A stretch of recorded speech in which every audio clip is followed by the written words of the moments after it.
bedenini dört bir tarafta, en öne geçmenin zamanı şimdi.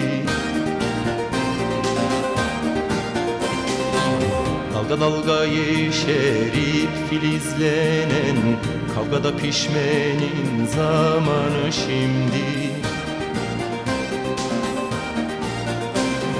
Dalga dalga yeşerip filizlenen, kavgada pişmenin zamanı şimdi.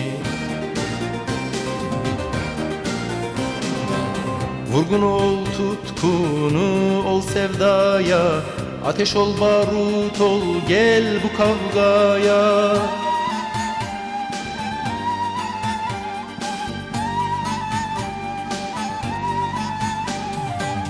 Yüreğini sağlam tut fırtınaya, korkuyu aşmanın zamanı şimdi.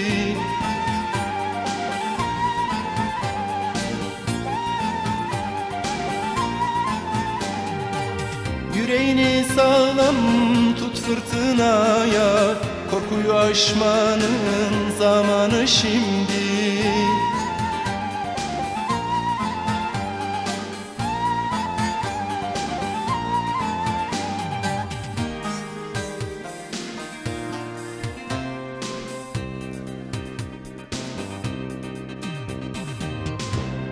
Nice yıllar geçmişti aradan.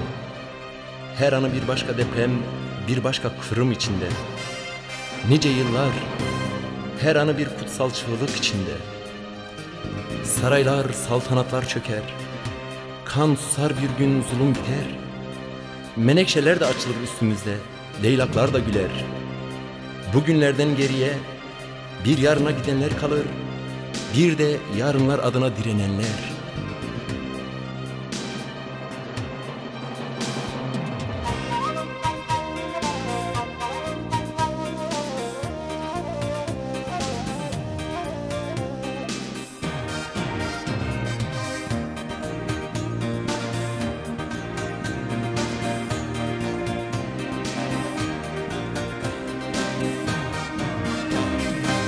Düşündüğünden bugüne gelenleri, göz kırpmadan ölüme gidenleri.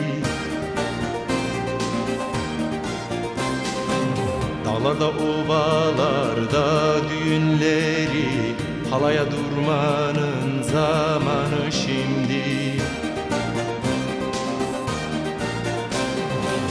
Dağlarda ovalarda düğünleri, halaya durmanın zamanı şimdi. Aynı tezgahtan akıyor terimiz, aynı saflarda yan yana yerimiz.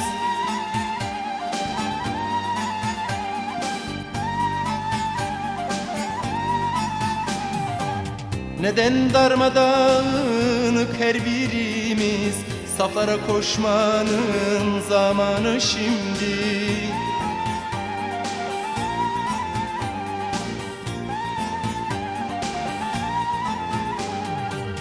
Neden darmadağınık her birimiz, saflara koşmanın zamanı şimdi.